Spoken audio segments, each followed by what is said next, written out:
Oh, man. My daughter learned to crawl out of her crib. I know. I feel like Morgan Freeman in Shawshank Redemption. Sierra woke up one day and had some ideas about how the rest of her life was going to go. She just threw that little leg, not leg, it's a big long leg, over the side of the crib. And she's like, watch me go. And so I immediately made it into a toddler bed, which I immediately regretted as maybe the worst decision of my life because she's too little and she doesn't want to stay in it. And I paid the price last night.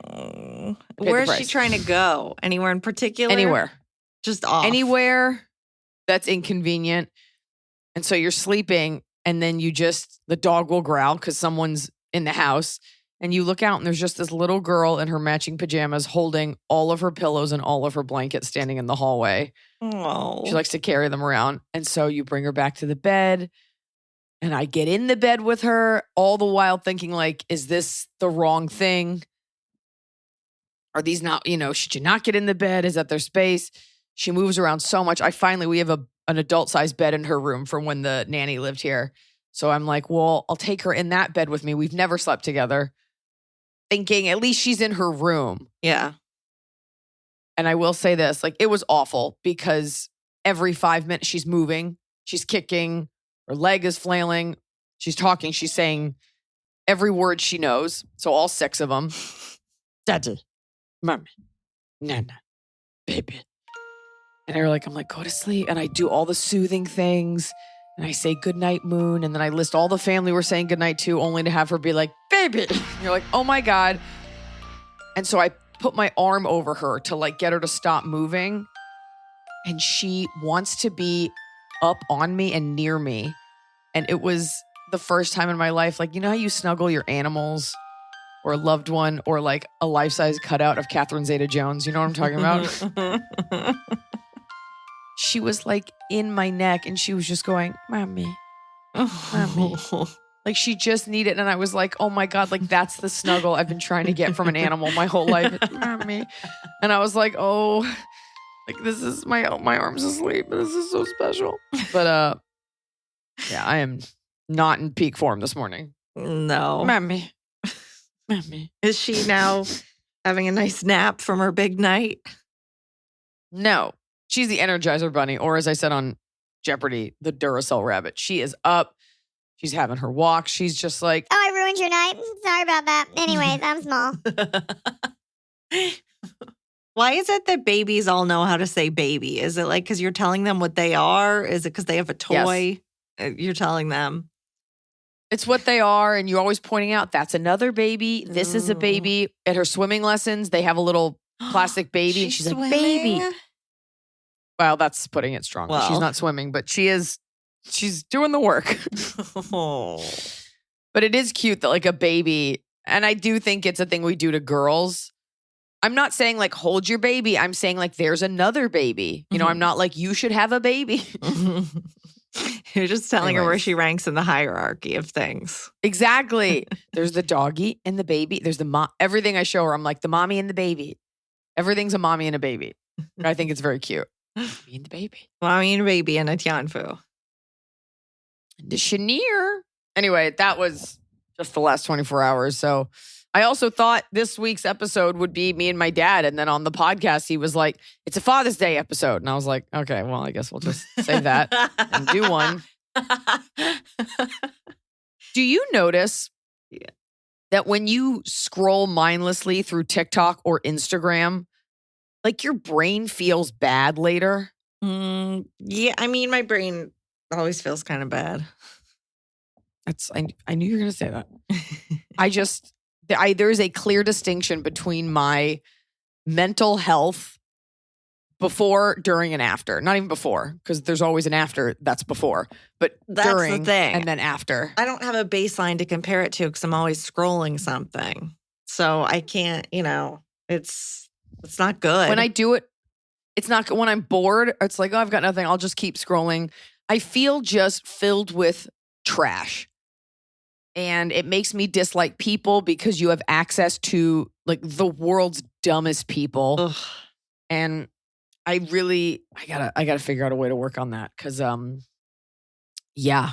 I shouldn't be able to memorize this much zeitgeist. Like you don't need to know like what a Stanley mug is. You don't need to see how many dumb women have horrible eyelash extensions. I don't need to see all these guys doing like Monday motivational money speeches with tattoos of fucking lions on their pecs. Like, have trash. you gotten to the part of TikTok where it's women with those Stanley mugs making different flavors of water?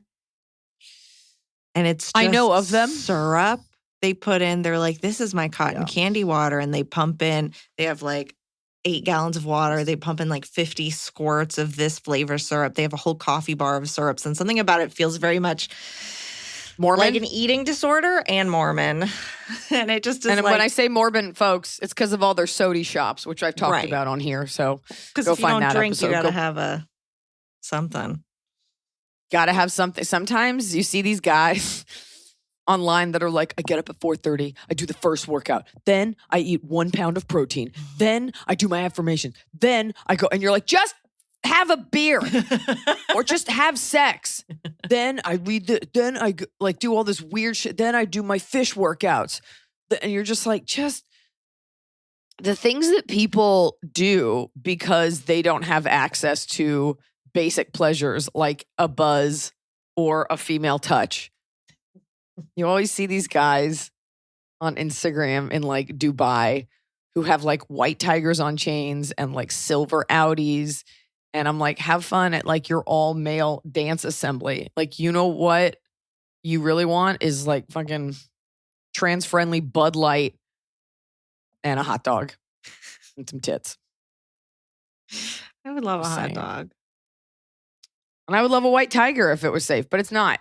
Yeah. Just know the touch of a woman.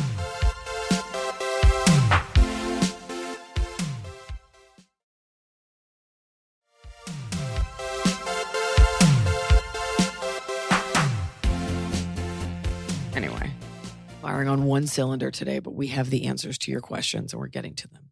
Yes. Okay, so we have an interesting, not kind of a follow-up, kind of a new thing. My name is Katie, female 31. I just got caught up on the big ticket protein episode and it triggered a visceral response from me because I just got dragged on TikTok for my thoughts on potluck etiquette. The clip got 1 million views, but 80% of commenters hate me, so would love to know your thoughts. Oh no. Should we watch the TikTok? I don't have, they didn't share the TikTok, but they shared their story. I don't know how anyone could be against them. Okay. I went to a potluck birthday party, rooftop in Hollywood, pool party, 30 people in their 30s. The B-Day girl did a group text beforehand with the invite to claim what we all wanted to bring and coordinate, so off to a decent start. I signed up for a charcuterie board, and the day of ended up bringing 2 boards and 2 bottles of wine just in case because social anxiety. That's where things went south. I showed up and no one brought what they said they were going to bring, and we ended up with 17 types of grocery store cookies for a pool party. Everyone cheaped out, and someone brought only a bag of ice. One guy said he was bringing beer and only showed up with a tall boy for himself. There was also big ticket protein provided by B-Day Girl, so everyone attacked my charcuterie boards like they'd never seen food before. So while my anger was at the group as a whole for shitting the bed on all that was planned, my rage turned to focus on one person for the following actions. One dude. Oh my God, I love this. This is what this podcast is for. Okay, I'll stop talking. I'm going to turn my mic off so everyone can enjoy this and settle into their holier than thou sleep sack. I love being mad. Yeah. One dude that also brought a small box of grocery store cookies realized there was no food and ordered himself a pizza in the corner, never consulting with anyone in the group if we could all Venmo him and order multiple so everyone could have some. It arrived and he ate it with one friend while all of us immediately were craving pizza and wishing we had gotten in on it. He ate it in front of us, and then I just took the L and ordered 4 more pizzas for the group. My thought was, if you're going to eat pizza alone in a corner at a party like a fucking weirdo, at least have the decency to think of the group or maybe offer to get some for a few people, etc. Let us all pitch in. But TikTok said I'm being too hard on Pizza Guy and that you're only required to bring enough for yourself at a potluck, or that we should have just cut the one small pizza into 30 pieces like a pizza meant for mice. Am I the asshole? How many portions should you bring to a potluck in general? Should we just my God. cancel potlucks altogether? Thanks. Okay. First of all, when you look at the people who are judging you on TikTok, never forget this is TikTok. So you are looking at people who were raised in barns, who are anonymous, who are the people I was describing earlier. You are being judged by your peers, but your peers are idiots. And I don't know what your algorithm is, but I'm guessing it's trash like mine. So that's what you're attracting. I doubt you're on like a Scholastic Decathlon fan account or something. And I also wonder if it's because it's a guy who ordered it and misogynists like flocked to the comment section. I bet if you had said it was a girl, they'd be like, burn her. Okay, there's one piece of this where I can see the other side, and it's very vague and it's making a lot of assumptions. But if I was pizza guy, number one, I would never do that. But I would never trust those other people to Venmo me. I would never say, hey, let me put in a big order for everyone and then me have to try to collect money from a bunch of drunk 30-somethings on a rooftop pool. Well, okay, that's like an extended universe version of this story. Well, I'm just saying that's Venmo's why immediate. It's right there. Right, but if you're that guy and you're ordering yourself a pizza, that's shitty. But imagine trying to then corral everyone else. You should just buy 4 pizzas for everyone, just like our question asker did. That's the move. That's the hero. That's of the exactly party. right. Because like a Domino's pizza is not expensive. I don't remember the last time I ordered one. The bigger issue is it's a group of people, and I promise you they're in their early 30s, so you're basically overgrown 20-somethings. I can already feel what the building is. There are some buildings in Hollywood that are like newer. Hollywood's kind of known for its old historic buildings. This feels like one of those buildings that's a newer apartment complex, and it's like they think that you're at the Grand Budapest Hotel because it's like $2,500 a month for gym access. It's like all stainless steel, cheap everything with like a pop of yellow. Like I can just feel that this is a cheap new building that's expensive. And I can feel like these people aren't really her friends. Nobody has like 30 best friends. This feels like it's my birthday. It's a rooftop. I'll just invite. These don't feel like close friends.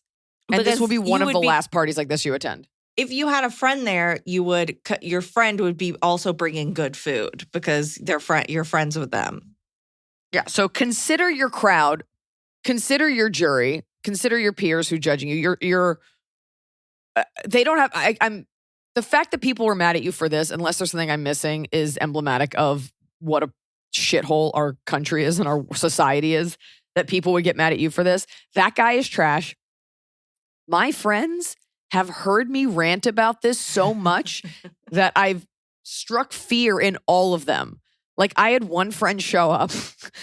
Bonnie showed up with a tray, a beautifully put together tray of sliced bread and olive tapenade. Ooh. And she had had like a bad week at work. So she was like kind of sad. And she was like, I don't want you to be mad at me.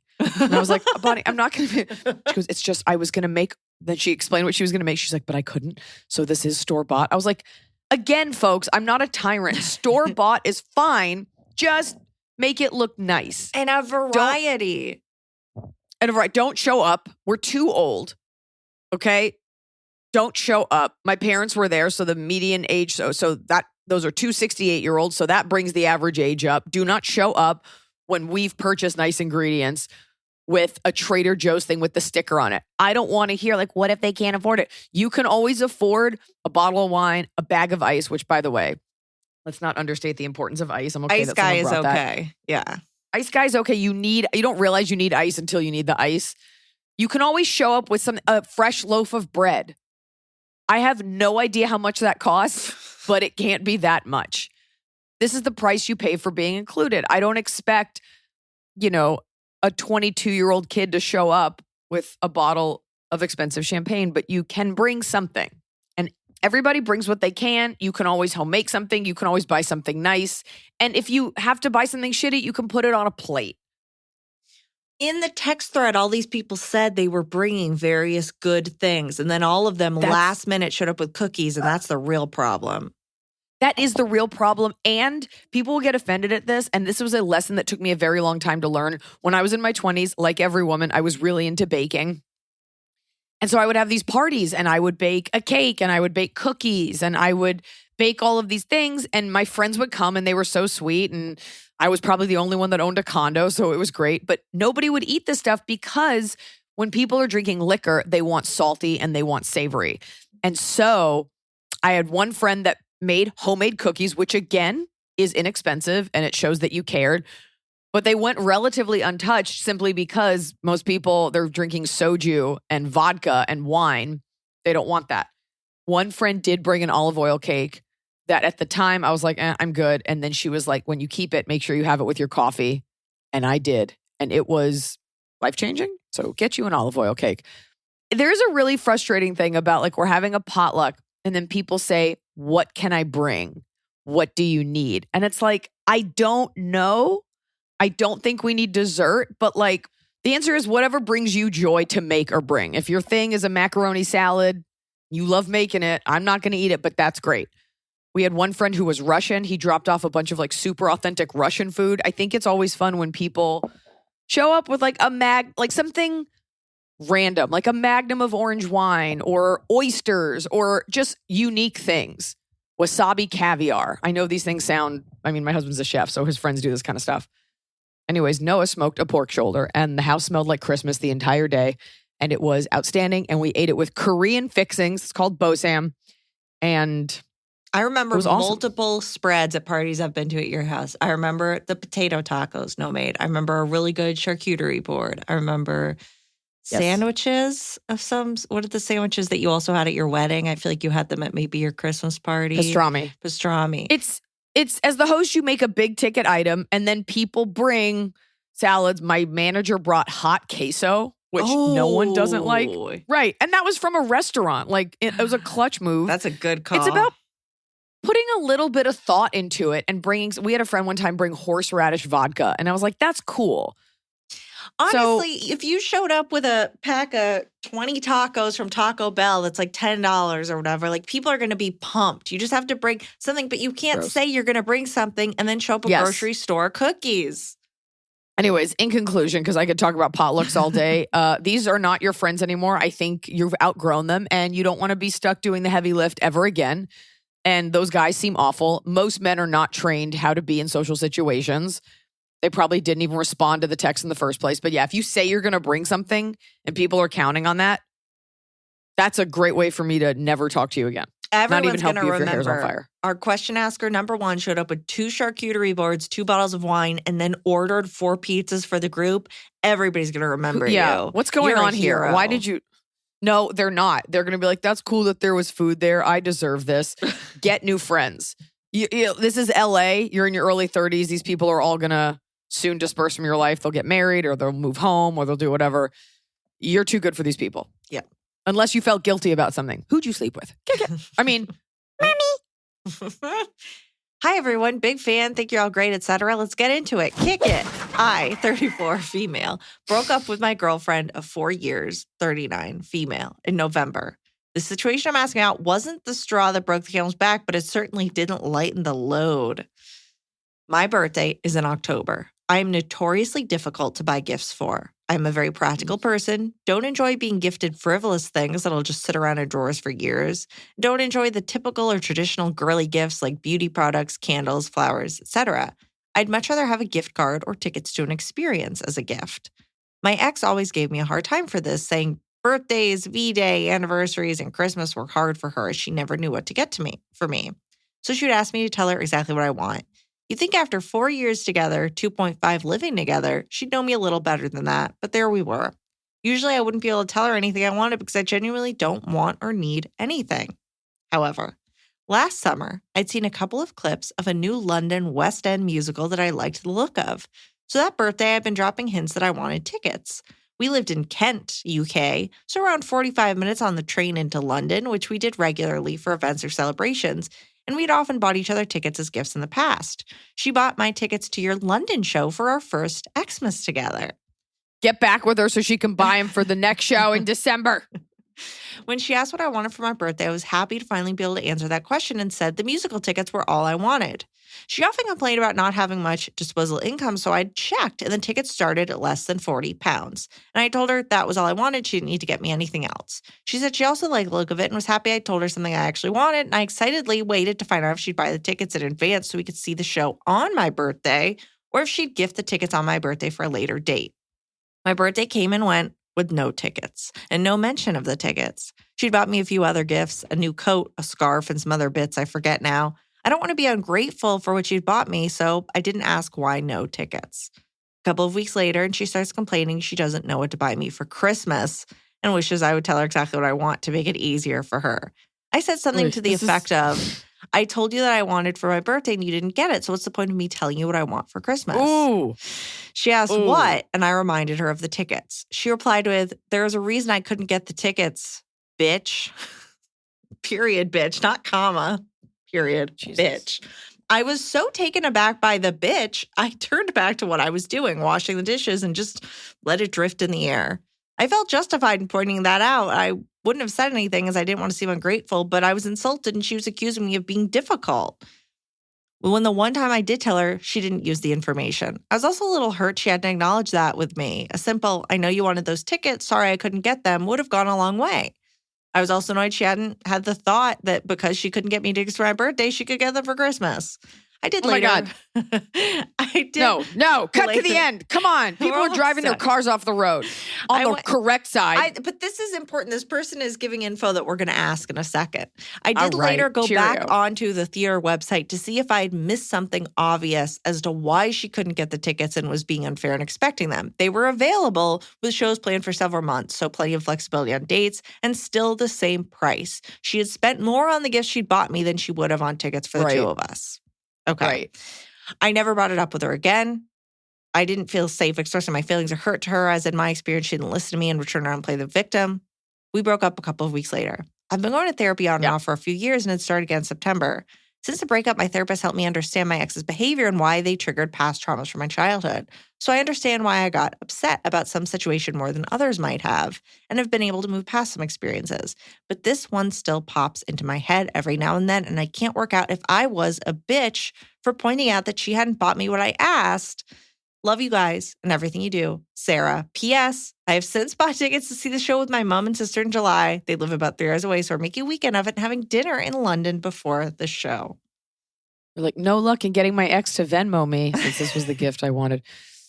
I am not accused. My husband often says that I'm difficult to buy for. And unlike you, I don't own it. I'm like, what? You can just get me anything. He doesn't realize that anything he gets me, I don't even want anything. Anything is fine and I don't care. You're difficult to buy for because you don't really want anything. So it's not as fun for someone to buy it for you. You guys were going to break up. Yeah. She probably had it in her head anyway. And whether that's like an act of defiance, she didn't get you those tickets because she was hoping to come up with something on her own. The fact that she didn't get you what you asked for, I mean, it's not a Christmas list. It's not your parents'. So there might be, it's kind of more intimate that she got you like a coat and a scarf. But I would look at the fact that you had this failure to communicate as an illustration of why you aren't together. And I wouldn't try to analyze it. Yeah. That's it. She's not listening. You're rarely saying what you want. You finally did one time. So she's probably saying like, okay, you said it like one time, but I don't have to get that. She probably wanted to figure it out on her own or forgot or just had the code already. But it doesn't matter. You don't need to go over because the right person would be like, great, I'm going to get this for you. And that would be that. Or they would communicate why. So it doesn't actually matter. That's my answer. Yeah, although it is rude to call someone a bitch. Yeah, but you were about to break up. Wow. Like she was not in a good place. She didn't want to be in that relationship. And she's thinking like, hey, I bought you all this. Isn't that enough? Mm-hmm. It's rough that you pointed that out, but it's worth saying because you're like, well, I did tell you, you always call me difficult, right? Which feels shitty. So this is just you guys coming. These are all very charged things. And it's not about any of this. This goes further back in your relationship. And like you said, into your own childhood. You both weren't being honest about your feelings. And this is how it ended. Yeah. Notes for next time. Up. Yeah. Hello, Iliza. Get the next girl to get you tickets to my show. Hello, Eliza, Emily, Hot Scotty, and the cutest babies around, human and furry. Fellow elder millennial here. I moved into my first home last fall. I would love to know more about Eliza's home interior design style. I adore it and want to live in a minimalist home too. I grew up with a hoarding grandmother whom I love, but made me realize that holding on to practically everything isn't healthy and not the way I want to live. Anyway, could Eliza please share some information on her design aesthetics? Her dining set and light fixtures above it are so cute, and I would love to know the brand. P.S. I saw Eliza in Phoenix during the last tour, and she was phenomenal. Also picked up her signed book as a birthday gift to myself. Thank you, Megan. Love that, Megan. I fancy myself a minimalist, but I mean, if you look in my office, I guess offices are allowed to be cluttered. If you look in any of my closets, I think having less things around makes for a sharper mind. Not lately, but makes for a sharper mind, and it makes me feel more at peace. I will definitely tell you where I got everything. I have these like mod acorn light fixtures. I'm pretty sure those are from Design Within Reach, as are the chairs that I have. The chairs that I have, a lot of people have. They're like very public school looking chairs. Like it's like a big piece of plastic and then wood. I don't know how to describe it, but those are Design Within Reach. And the table is from CB2 and is very heavy. And there's a crack in it that I can't fix. But that's it. It's just all about, I mean, some people feel calm when they look at less clutter. I'm one of those. Some people like a French countryside power clashing hodgepodge. But When you were looking for stuff for your house, I know you had like a designer, but were there specific things you were Googling, or did you just pull up a CB2 and start scrolling, or were you searching like modern farmhouse? we went. You can, but like go to the store and just look around. I saw that table. I was like, that's the table. Like I love light colors. There's certain things that will always speak to you. Some people love bold prints. I love light colors. I detest bold colors. You will almost never see me in like red. I don't like a powerful color. I don't love a pop of color. I am deeply terrified of looking tacky. So I tend to do a lot of muted tones because those are harder to look bad. But, and this is something now a couple people, including my mother, have said, I like whimsical, cute things. Mm-hmm. That's why my light fixture, without getting chintzy looking, that's why my light fixtures like vaguely look like acorns. That's why I have like a little pot that looks like a chubby person. That's why I have the bubble couch in my living room because it's And chunky. your I mirror. like, got the mirror. That's whimsical. I like well-designed, whimsical, fat furniture. I like looking at chunky things. I think it should be fun while keeping it, while not lining your shelves with Hummel figures. That being Right. said, since becoming a mom, like I've definitely purchased like a tiny little ceramic house and a painting of a chicken. So do it minimal. That way you can add crap later. But go like in 8 person. paintings of your dog. Definitely go in person and look around because you will see stuff that online you're like, I could never. And then you're at CB2 and I saw remember that Looney Tunes character that was red, that was like all shoulders and he didn't talk? I saw a chair that was white that looked like him. So I bought that chair. It's uncomfortable, but in the moment you're like, this is so fun. Yeah. You're supposed to have fun with it, but I do like whimsical. Even our nanny, she brought me these like wooden purple flowers. She was like, I know that you like cute things. You do. I do like a cute you thing. have I like those, a cute little. Did you still have those like felt flowers?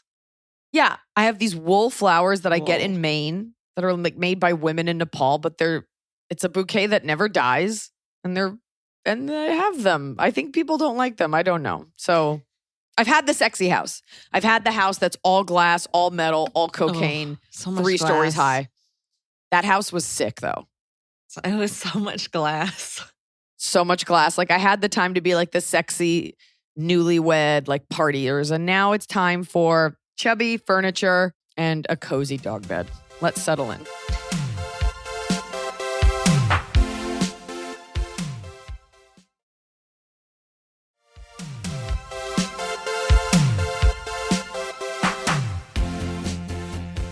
Hello.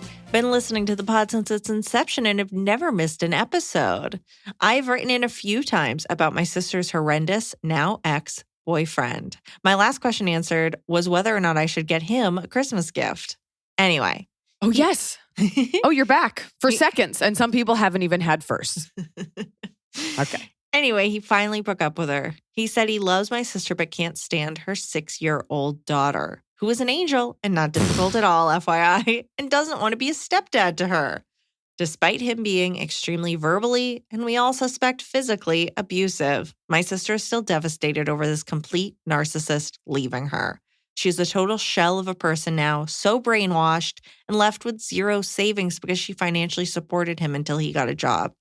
Every day she texts me how worthless she feels, how sad she is that he's gone, and how things might have worked out if she hadn't had a daughter.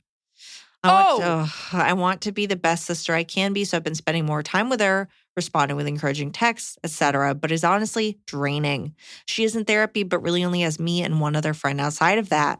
My question is... Because she sucks, that's why. Yeah. How do I navigate being there for her while also protecting my own mental capacity? We all told her for years she should leave him, and of course she doesn't want to hear it now, but it's been really hard to be supportive during this time because she still refuses to recognize how terrible he is no matter what I say to convince her. Please help, Madison.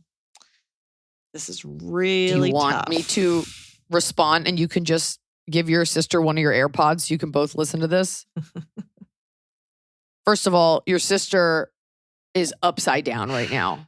And it's okay to not regret it's okay to have your feelings.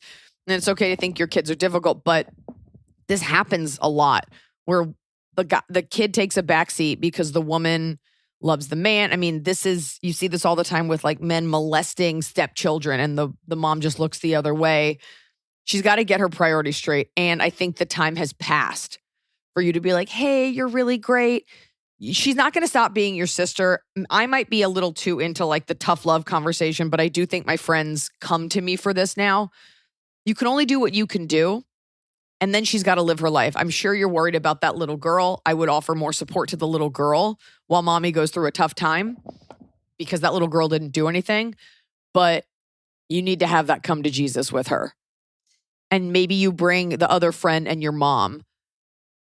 And maybe there is an activity you can do, like a ropes course or a night out or something. But you can say like, you are, I hope she is, like beautiful. You are this, you are this, you are this. And you are ruining your life, setting a bad example for your daughter because you're letting this man decide how you should feel about yourself. Like her self-worth is so tied to him. I don't know where that comes from. I'm sure being a single mom is never like the best look ever and it's probably not a great feeling. But what's really tough here is, this person feels an obligation to their sister and their sister the boyfriend definitely cut her off from everyone in her life. That's why she's not friends with anyone. I don't know where the parents are in this, but let's say the mom, dad, whatever aren't involved. It's just a sister. You want to be there for your sister, but the problem right now is her child in that she is sitting there going, I lost this because of my daughter. And that's rough. Tough, resentful outlook to have. And, I'm basing this on one email. Maybe that's not how she's talking, but it certainly sounds like that's how she feels. And if nothing else, the daughter is going to pick up on the fact that guy didn't like her and he's gone because he didn't like her. And you owe more to that little girl than you do to your sister, I think, at this point. Your sister is like secondary your sister's been brainwashed. Yeah. And you can try this tough love in this discussion, but, you say to her, you and your daughter are one person. You are a package deal. And anyone that's going to love you is also going to love that little girl. And that man used the daughter as an excuse. Yeah. He never loved you. And you can be like, look at all the ways you helped him. All the while, he never loved you. Well, all the while. And it sounds like if she was supporting him till he got a job. So it sounds like maybe he got a job. So he got a job and he didn't need her anymore. Right? You can build your argument and then you can be like, I am focused on this little girl and what I can do for her and what we can do to build up your self-esteem. But it's not going to be built just by texting you about how great you are. Mm-hmm. Maybe your sister needs to go out and do something for herself. You have to try to open her eyes to how she's been like bamboozled. But you also might want to say to her, like, you are doomed to repeat this mistake if you will just take any guy who will assign your self-worth to you. Yeah. And I think you can do better than that. Yeah. I wonder also if you can expose her to like more people, like maybe invite her out when you're with your friends, just so it's not always the two of you talking about the heaviest stuff. Can you guys just go out with multiple people. She hasn't seen anyone besides her boyfriend and her kid in however long. Oh, man, I'm sorry. Yeah. That's rough. Yeah, but you all, at the end of the day, it's like you also can only do what you can do. You can only help her as much as you can help her. Like, this isn't on you. And not only that, it's like maybe we'll see you every Sunday afternoon, but it can't be because that's an energy drain. I have a friend who has a friend like this where they're constantly like, I hate myself. I wish I were never born. I wish I was dead. And my friend's always like, no, you're great. You're not a therapist. You're not her mother. I don't know how close you are as sisters, but that also is an echo chamber. Like her going to you for validation, that's not doing it cumulatively. That's just her feeling bad. So she reaches out to you, not realizing how much it drains you. And there's no way to communicate that without her being like, I guess I'm just a burden. But you should take advantage of the fact that you're related by blood and point blank be like, this is not productive. Here are the ways in which you ignored how bad the situation was, and you will repeat it unless we take progressive steps. But I am not game for hearing you tell me how shitty your life is and how bad you are. Mm-hmm. I will be there for you if you want to take positive steps forward. I will go out with you. I will help you look for X, Y, and Z. I will help you paint your house, but no more self-loathing. Let's build you back up. Yeah. Only on Sundays because I'm busy. Rest of the day. Rest of the week. Okay. Mommy. This is long. Sorry. My dad and I have had a rocky relationship since my stepmom started separating him from his family and friends. She is always delighted in seeing me disappointed. For example, on my 16th birthday, we were spending the summer in Tokyo, and I said that for my birthday, all I wanted was the special limited edition Lacoste shirt that they were doing with a silver alligator and a pair of diesel jeans. They had a custom... All I wanted was a $1,000 wardrobe. What's the big deal? They had a custom diesel jeans store in Tokyo, and when it was my birthday, I received 0 presents because I was going to get the shirt and the jeans. When we got to each of the stores, my stepmom turned around, smiled the most evil smile, and told me that each of those things were more money than they thought, and that not only would I not be getting them, but I wouldn't be getting anything for my birthday because we as a family went to Tokyo. It wasn't about the money. Why'd you go to the store then? She sounds like the stepmom did it just to say, oh, look, it's too expensive. It is too expensive, but ew. It wasn't the money. I come from a family that's incredibly well off. I moved out when we got home. 4 years ago, when I moved to Alaska, my stepmom offered to buy us window coverings and a bunch of snow gear for me and my family. After we made it to Alaska, I asked my stepmom if there was a specific store she wanted us to pick from, and she told my dad not only had she never said that, but they had made it up in an attempt to steal money from them. Oh. Growing up, she accused me of stealing her things, even though I was a 00 and she was a size 12. She would accuse me of stealing her jeans. She would always find them while I was at my mom's house in her own things, and never once did I get an apology. Things came to a head over COVID when my stepmom told me I am the most evil, manipulative person she has ever come into contact with. I finally told my stepmom and my dad they are not going to talk to me like that anymore, or else they're just not going to talk to me. And my dad said, well, I hope we can still have a relationship with your kids. Oof. I cut off my relationship with them, but still would facilitate them speaking with my children the 2 times a year that they want to for 5 minutes at a time, just to be sure that they see my children open any presents they have sent, to be sure I didn't steal any of it, I guess. Honestly, it's so bizarre. The first weekend in May, my wonderful cousin, who is my father's brother's daughter, got married at the Botanical Garden in New York City.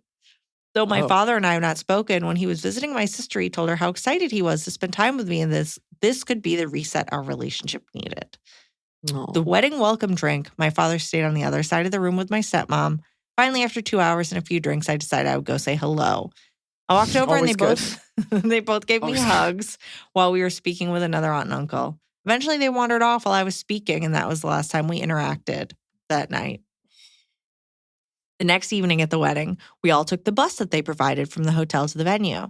My dad and stepmom decided to go separately. When we were headed to our seats, the usher told us broadside was this way and the groom's side was that way. My brother, husband, and myself Bride? said, Do you think the word is bride, Emily? It says broadside, all one word. Maybe she's larger. The bride side, groom side. My brother. Do you think that the I and the O are next to each other on the keyboard? I was like, oh, is that just a phrase like aft and port and maybe starboard? Maybe it's a maritime wedding. I was like, Could be the broadside. My brother, husband, and Starbird. my brother, husband, and myself decide not to go down the center aisle and be in the background of all the pictures, but instead go to the outside and sit there. So we sit down and my brother starts talking. We see two people in front of us, shoulders go up as if they're scared, like they really had been startled. Turns out it's my dad and stepmom. We were so busy talking, we didn't even notice them. My dad turned around and said, "Oh, hey." And my brother and I looked at him and said, "Hey, Dad." "Hey, Dad." And then he and my stepmom looked at each other and got up and left. They went all the way to the groom's side, back corner. They sat through the service, stayed in that weird dark corner of the venue, and snuck off before the reception. When they got up and walked away, my brother and I just stared at each other with our jaws on the floor. In my family, everything is about appearances. I come from upstanding members of society, and it has always been more important for what is seen by the public rather than what is really happening. Everyone ended up being incredibly offended, and it was the talk of the wedding. At first, my brother and I felt vindicated that everyone was seeing them for who they actually are, but as the night went on, it really just got kind of sad. For some reason, the idea of my brother and I sitting near my dad and stepmom was so awful that they decided they would rather get up and walk away rather than sit near my brother and I as if we were going to be talking through the ceremony. I unfriended them on social media. I took their numbers out of my phone. Here's the thing, though. Yesterday was my birthday, and my dad texted me, "Happy birthday. I hope you have a great day," as if nothing happened. Yeah. What the fuck is that? Yeah. Should I respond? It's very odd. He hasn't said happy birthday to me in 2 years. I'm not sure why after the wedding where he couldn't even be near me, why he would text me. And why do I feel bad? Like I should help. Oh, boy. Oh, man. No contact.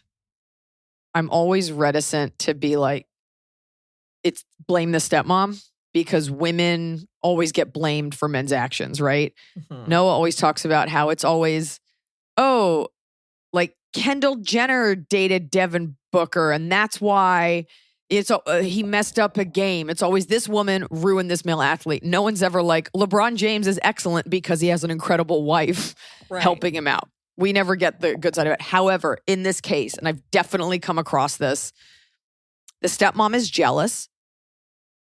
Going back to whenever, however, reluctant to call her a gold digger without knowing the full context, but she is protective of the money, and she sees you as a threat to that money. She may love your dad, but she sees that as theirs, and she doesn't want you getting that, and she might think you're a spoiled brat, and you may not be, but this has been going on long enough that she's weird about money. And your dad, as a lot of men, particularly as they get older, just doesn't want to die alone. And a lot of men allow themselves to be run by these types of women because it's easy. You don't have to think about anything, and they just deal with everything. And he's just along for the ride. Your dad loves you. Your dad may not be showing it appropriately, and you may not be proud of his character, but without her knowing, he sent that text. He is almost like trying to send messages from behind enemy lines. Not fully grasping. And if you get into the details, he'll be like, "Oh, that's between you and Sheila." You're remembering all of these moments because these are all moments you are wishing your dad stood up to her and said, "We promised her this. Here's what we're doing." But she, like the fungus in The Last of Us, has like taken over his brain. Your father is still a grown man, but I do think this is something that happens to some men with second marriages as they get older. Whatever. What is important here is that you have a tete-a-tete with your father. What is important here is that you get to express the things that you want to say without her there. Because you're hurt and you're not going to be able to ever mend this unless you express to him how you are feeling. And I wouldn't suggest putting it in a letter or an email. I don't know if that woman's going to read it or if he could pass it along to her. It's better to do it verbally. "Dad, can we have a FaceTime, just you and I? Can we meet? I don't know if you guys live in the same city."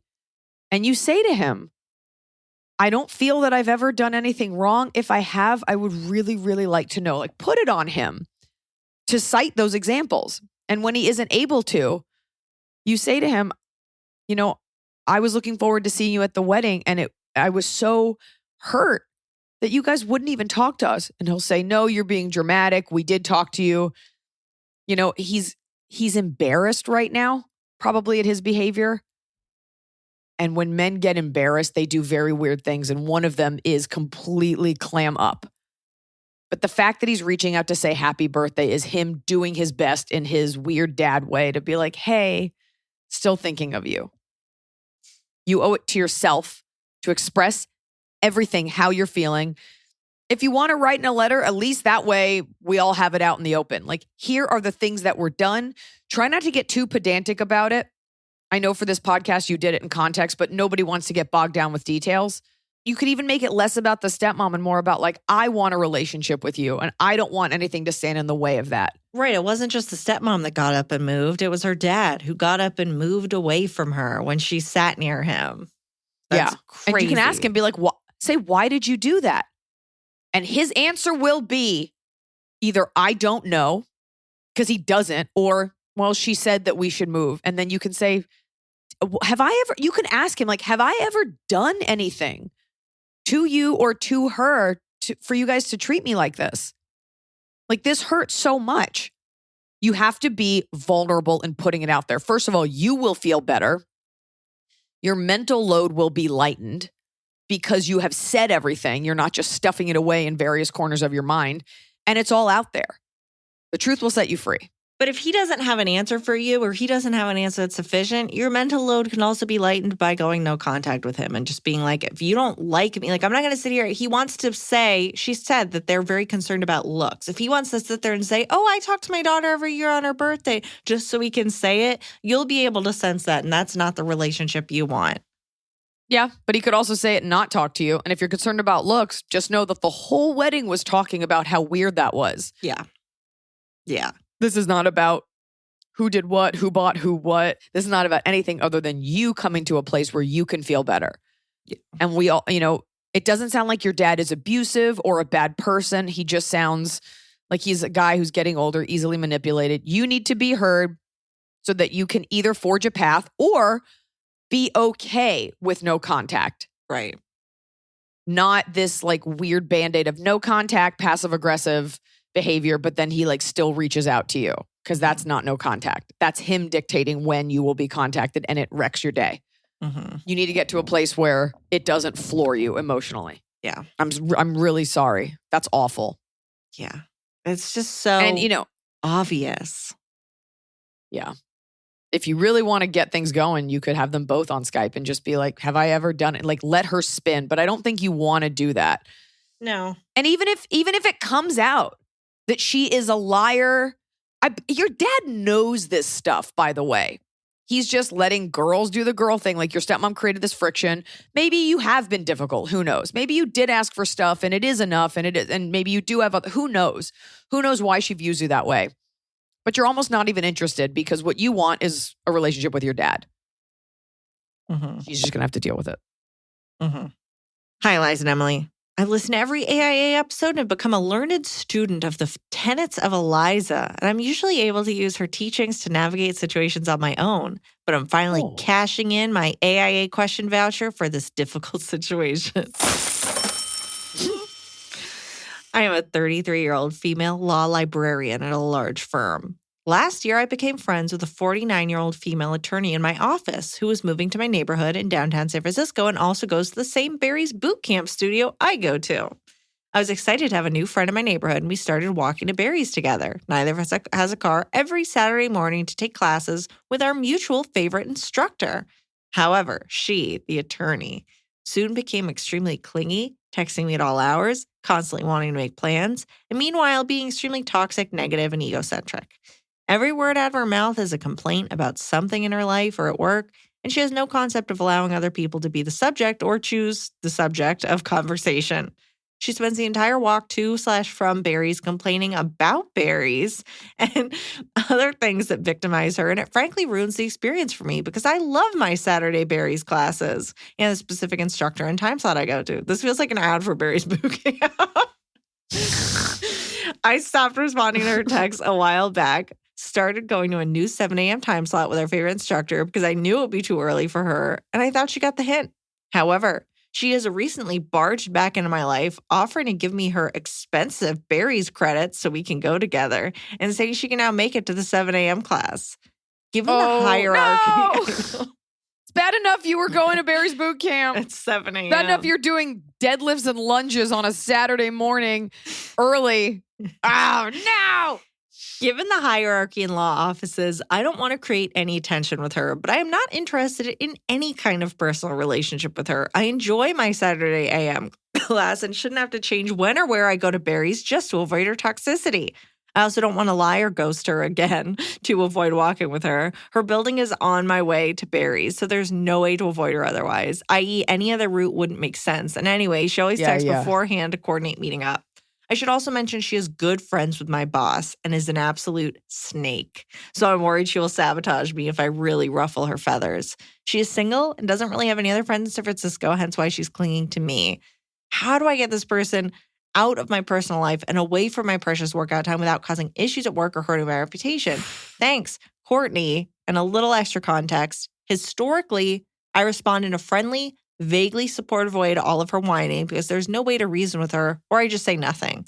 She thinks she has the worst life and everyone is out to get her. Since she's 16 years older than me, an unsolicited come to Jesus talk would not land well, and frankly, I'm not interested in helping her transform into a bearable person. No, Courtney, I wasn't going to give my standard come to Jesus advice. Nice try. Why'd you even come here? That's so rough because you can't avoid her. It's not like you just see her at work and you shouldn't have to give up the thing that you love. Do you have other friends that you do this horrific workout with? Sounds like no. Do you have other friends you do this medieval workout with? Could you? I'm like such a snob. I'm like, I use the reformer. I'd probably die in a boot camp. I have no cardio stamina. Because that would be one thing if you could be walking with a very good friend and you introduce whatever her name is, Maeve, to this and she starts to get negative and you and your friend like just keep the conversation going. Because obviously she doesn't pick up on social cues. And you're not interested. You're right. And being like, well, why do you think that? Oh, that's so rough. This is so what would tough. I do? This is so tough because she's friends with the boss. You know, with all the shit talking she does, that if you piss her off, she will be like, ugh, that girl. Like, you just know it. You basically have to get a new job at a new home to truly extricate yourself. But obviously, you're not going to do that. Yeah, if this were a movie, you would like set her up with some dude that you paid to date her. I mean, it's sad because she likes you.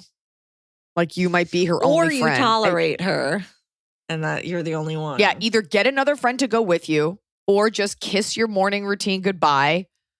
Or you can just be honest and be like, I actually am I'm going through something, so I just need to be alone. You could just not answer. I mean, first of all, no one's going to like this, but she's 16 years older.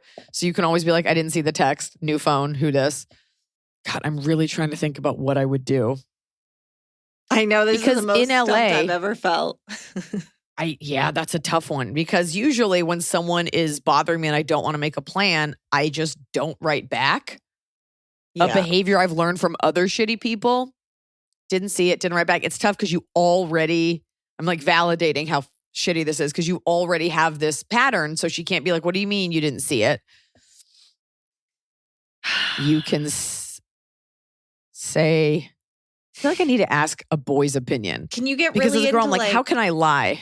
Can you get really into like, oh, I'm listening to this really great podcast while I walk over, or not our podcast, but like, oh, I'm listening to an audiobook, like something that would preclude you from talking to her. Like, oh, we can walk over together. Should we get Noah's opinion? Well, you log all the information. You make a the way you would fire somebody in a professional setting in California with labor laws, you have to have a trail of information. So you have to explain this, put it in writing somewhere, dated, so that you know what's happened. It's like, I'm afraid of this, but I don't want to have this part of my life. And then you have your paper trail so that when you say this to them, you say, listen, I think I want to have my alone time. I don't want to do this with you. It doesn't feel like the way that I want to be spending my mornings. I like having whatever fucking bullshit answer you say for yourself. That's not bullshit. That's very honest. Yeah, but I want to have time for myself or whatever it is. And then you say that. And then if anything starts happening at work that starts changing anything, you clock it, you log it, and you just start, and then you can have wrongful workplace issues. Okay, for sure. Yeah. And that's a very If you're rational. worried about it happening before it happens, then keep track of it so that you can then use it later. The girl answers like, can you get a body double and then lie about having cancer and fake your own death? If you had a friend, like if Ray all of a sudden was even more negative, and every time he came over, he just like shit on everything in every movie, like, would you just stop talking to him? Would you be like, hey, dude? Call him out on him because he's my friend and we talk about it. Maybe that's the key. You're like, hey, because, well, they are. You should say, hey, because we're friends. I just want to tell you, you have a really negative outlook. It's so uncomfortable for you to say that. You're not going to change her, but maybe she'll be like, yeah, I know it's a trauma response. Like, what if you do and you unlock like a really great person? And if she says no, then you're clearly right. But I think there's nothing wrong with like, when she's like, where are we going? You just be like, I think I want to do it alone. I find that it's much more meditative for me, but I'll see you there. Wait, okay, yeah. Just say to her, be like, you with- hate this. Why do you do it? Right, I'm a but woman. I think gotta that lose weight. paper trail is a good idea, just for in case You she would. goes to the boss. You I love a gotta paper trail. have that stuff going. Do that, but in just dealing with, why can't we walk together? I changed my class. I remember we had customers at an old restaurant that's no longer there, and they would come once a week and complain about everything. This is bad. This is wrong. Here's how you should do it. And finally, the owner walked up to me and goes, why do you come here? Don't come anymore. All you do is complain. You hate it.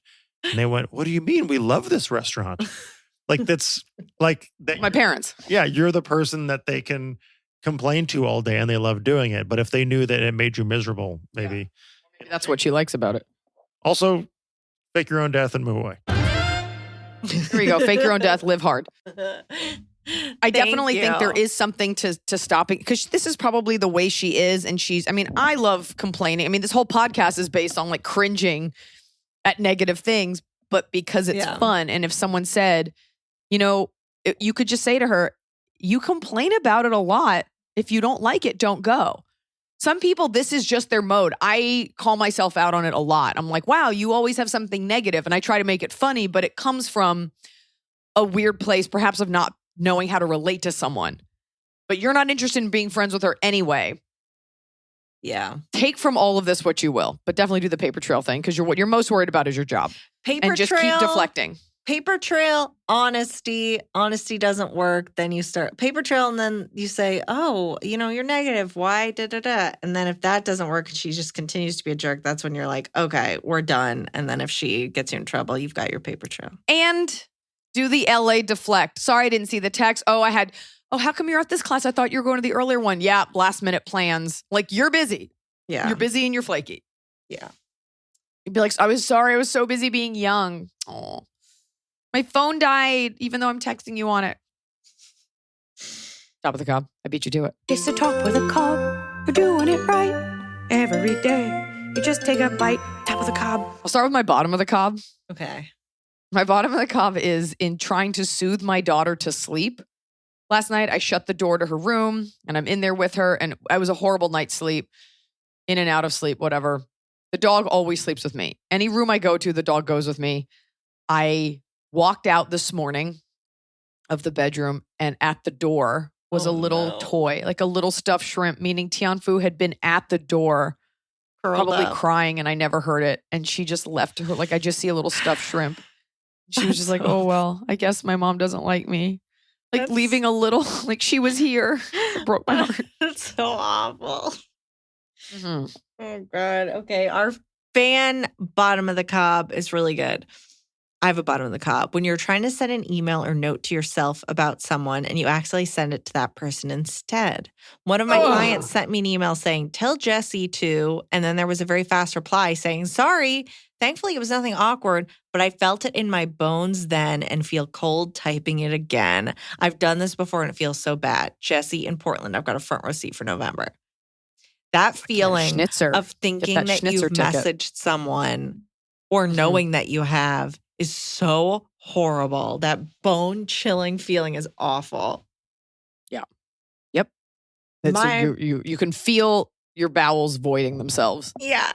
My bottom of the Lots cup of is I'm worried my mailman doesn't like me anymore because I've been getting too much big mail, too much packages. And he used to like Too much ring the big mail. doorbell and be like, hi. But now he like throws it at my porch and runs. And I feel bad. I wonder if I'm like on his route. He's like, oh, Emily's getting more boxes. You need more friends, and this is his job. Leave him some brownies, all will be well. Okay. That sounds dangerous for him. You're like, should I put more fish or even more fish? My top of the cob is when you do anything, whether it's a workout or a podcast or something where you don't have your phone, and then you come back to your phone and there's like like a ton of texts and emails. I do think your phone, whether it's your cellular provider or the internet in general, I don't know. I think they hoard the messages because it's like, how is it that all these people just wrote it once and then no one in the middle of the day?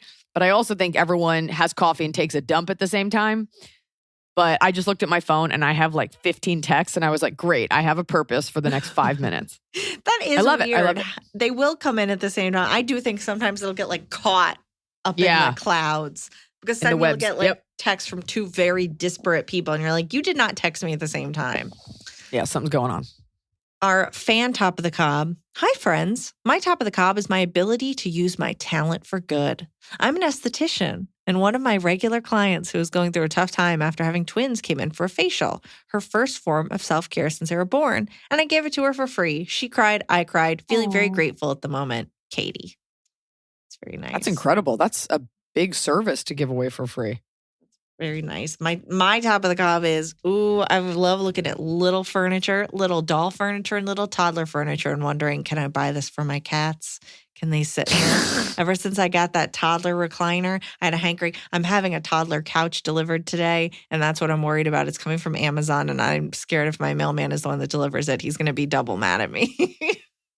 Well, I got a toddler bed that I can sell you at cost since my daughter doesn't want it. I get that. I would look at kid clothes and be like, can Blanche wear this? The answer is no. There's no cutout for the tail on a kid's outfit. You have to do it yourself. Folks, that's the show.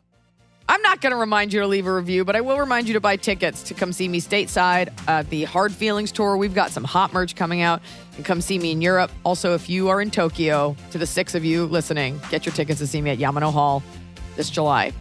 And remember, popcorn is great, but I love eating it out of my Fast and Furious popcorn container shaped like Dominic Toretto's Charger.